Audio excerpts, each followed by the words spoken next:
सोबत ते संवाद साधतात। चर्चेसाठी आलेले होते त्यांनाही इथून पाठीमागे जा अशा पद्धतीच्या घोषणा खरं तर हे काँग्रेसचे सगळे नेते देताना बघायला मिळत आहे। संसदेचं अधिवेशन सुरू आहे त्यामुळे अनेक खासदार या ठिकाणी आहेत, कारण संसदेमध्येही काँग्रेस पक्षाची सकाळपासून ही भूमिका होती, कालपासूनच म्हटलं तर हरकत नाही ही भूमिका होती की त्यांनी राजीनामा दिला पाहिजे। आपण बघू शकतो हातामध्ये जे पवन खेरा काँग्रेसचे खासदार आहेत त्यांनी हातामध्ये दोन्ही हात स्वतःचे बांधून घेतलेले आहेत आणि घोषणाबाजी पवन खेरा यांच्याकडनं केली जात आहे। राहुल गांधी यांच्या अगदी जवळ पवन खेरा आहेत आणि त्यांच्यासह इतर नेत्यांकडनं देखील जोरदार घोषणाबाजी केली जाते। जितेंद्र सिंग सरकारच्या वतीने चर्चेसाठी आलेले ते राहुल गांधी सोबत काही वेळापूर्वी बोलले होते, मात्र इथून माघारी जा अशा पद्धतीच्या ह्या सगळ्या घोषणा या काँग्रेसच्या नेत्यांकडनं, काँग्रेसच्या खासदारांकडनं, काँग्रेसच्या काही प्रमुख कार्यकर्ते आहेत त्यांच्याकडनं दिल्या जात असतानाचं दृश्य आपल्याला बघायला मिळतंय। ज्या पद्धतीनं खरं तर काल संसदेमध्ये मी म्हटलं तसं संसदेच्या पहिल्या दिवसापासूनच सगळ्यांची म्हणणं होतं की नीट पेपर फुटी प्रकरणानंतर सरकारनं चर्चा सभागृहामध्ये करावी अशा पद्धतीची भूमिका खरं तर या सगळ्यांची असल्याचं कालपासूनच आपल्याला बघायला मिळालेलं होतं।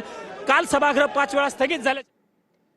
तर दिल्लीमधली दृश्य आपण या ठिकाणी पाहताय। 7 लोककल्याण मार्ग ज्या ठिकाणी पंतप्रधानांचं निवासस्थान आहे त्या निवासस्थानापासून काही अंतरावरच काँग्रेसकडून या पद्धतीने ठिय्या आंदोलन जे आहे त्या ठिकाणी केलं जात आहे। जवळपास 1 तास होऊन गेलेला आहे। राहुल गांधी यांनी सुरुवातीला मल्लिकार्जुन खरगे यांची भेट घेतली आणि मल्लिकार्जुन खरगे यांच्या निवासस्थानापासून चालत 7 किलोमीटर अंतरापर्यंत ते या ठिकाणी चालत आले। यावेळेला त्यांच्यासोबत प्रियंका गांधी सुद्धा आणि काँग्रेसचे नेते, काँग्रेसचे खासदार सुद्धा यावेळेला राहुल गांधी यांच्यासोबत। प्रियंका गांधी आपण या ठिकाणी पाहताय ठिय्या मांडलेला आहे त्यांनी। राहुल गांधी यांनी जितेंद्र सिंह यांच्यासोबत संवाद साधला। सरकारचे प्रतिनिधी म्हणून जितेंद्र सिंह हे राहुल गांधी यांच्या भेटीसाठी या ठिकाणी आलेले होते, मात्र इथून तुम्ही माघारी जा असं राहुल गांधी यांच्याकडून त्यांना सांगण्यात आलेलं आहे। एकच मागणी केली जाते ती म्हणजे धर्मेंद्र प्रधान यांच्या राजीनाम्यासोबत पंतप्रधान मोदी आणि केंद्रीय गृहमंत्री अमित शाह यांच्या राजीनाम्याची मागणी काँग्रेसकडून या ठिकाणी केली जाते। सोनम वांगचुक यांच्या उपोषणाचा 24वा दिवस जंतर मंतरवर 31 दिवसांपासून आंदोलन सुरू आहे, मात्र त्याची कुठल्याही प्रकारे दखल घेतली गेली नाही। काल ज्यावेळेला संसदेवर मोर्चा काढण्यावर ठाम होते विद्यार्थी आंदोलक त्यावेळेला त्यांच्यावर ज्या पद्धतीनं लाठीचार्ज करण्यात आला, अश्रुधुराच्या नळकांड्या फोडण्यात आल्या, त्याच्यानंतर विरोधी पक्ष हा अधिक आक्रमक झालेला आहे। या आंदोलनाला सोनम वांगचुक यांचं आंदोलन, अभिजित दिपके यांचं आंदोलन, या आंदोलनाला इंडिया आघाडीकडून पाठिंबा होता। महाविकास आघाडीकडून सुरुवातीलाच पाठिंबा जो आहे तो जाहीर झालेला आहे। आपण आता या ठिकाणी पाहताय 7 लोककल्याण मार्ग या ठिकाणी काँग्रेसकडून ठिय्या आंदोलन केलं जात आहे। काही वेळापूर्वी शरद पवार, सुप्रिया सुळे यांनी अभिजित दिपके यांची भेट घेतली, त्यांच्या आंदोलनाला आपला पाठिंबा या ठिकाणी दिलेला आहे।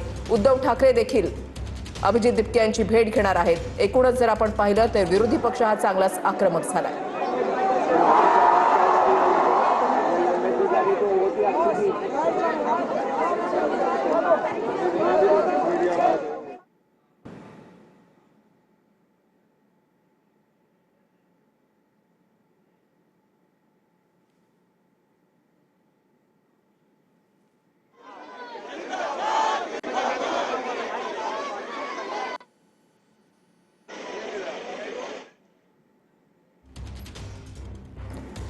तर जंतर मंतरचे दृश्य आपण या ठिकाणी पाहताय। आपचे नेते अरविंद केजरीवाल या ठिकाणी अभिजित दिपके यांच्या भेटीसाठी पोहोचले। दुसरीकडे 7 लोककल्याण मार्गावरची दृश्य पंतप्रधानांच्या निवासस्थानापासून काही अंतरावरच काँग्रेसकडून ठिय्या आंदोलन या ठिकाणी केलं जात आहे।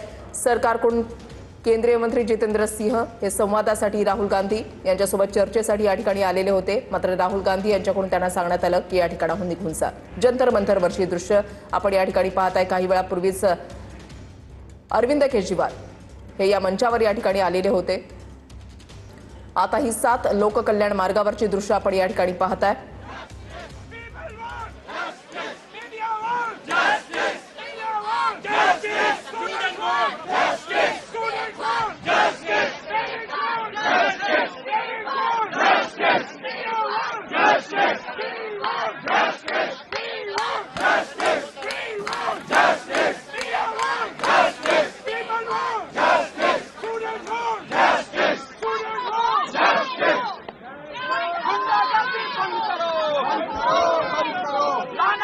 सात लोककल्याण मार्गावरची दृश्य आपण या ठिकाणी पाहताय। वी वॉन्ट जस्टिसचा नारा या ठिकाणी दिला जातो आणि काही वेळापूर्वी 2 मुख्यमंत्री, केरळचे मुख्यमंत्री वी.डी. सतीशन आणि कर्नाटकचे मुख्यमंत्री डी.के. शिवकुमार हे देखील या ठिय्या आंदोलनाच्या ठिकाणी आलेले होते।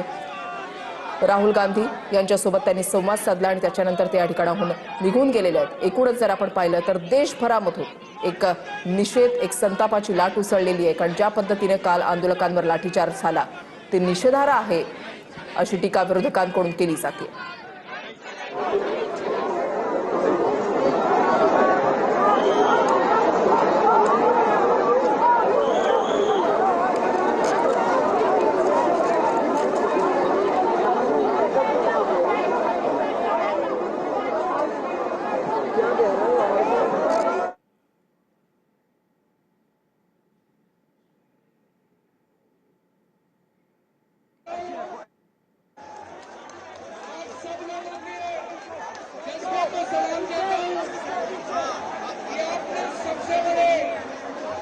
दुनिया के सबसे बड़े तानाशाह को ललकारने की हिम्मत की आपने।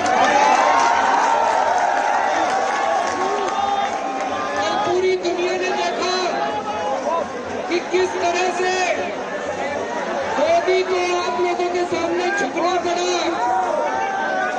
मैं भी इन सब लोगों से मिला, लोगों को पूरी तरह से डंडे मारे गए, टीयर गैस के गोले छोड़े गए, उनके ऊपर पत्थर बरसाए गए। हमारे पास तो कुछ भी नहीं था। हमारे पास आवाज नहीं आ रही होगी क्योंकि हमारे स्पीकर कल तोड़े गए और जो बंदा दिल्लीमधलं राजकीय वातावरण अक्षरशः ढळून निघालेलं आहे। मोदींच्या निवासस्थानाजवळ राहुल गांधींकडून ठिय्या आंदोलन या ठिकाणी केलं जाते। काँग्रेसचे नेते देखील मोठ्या संख्येनं सहभागी, पोलिसांचा मोठा बंदोबस्त। तर दुसरीकडे जंतर मंतरवर अरविंद केजरीवाल हे दिपकेंच्या भेटीसाठी या ठिकाणी पोहोचलेले आहेत। हे आंदोलन सुरूच राहणार, जोपर्यंत आमच्या मागण्या पूर्ण होत नाही तोपर्यंत आंदोलन सुरूच ठेवण्याचा सीजेपीचा एक निर्धार जो आहे तो पाहायला मिळतोय। अरविंद केजरीवाल यांनी अभिजित दिपके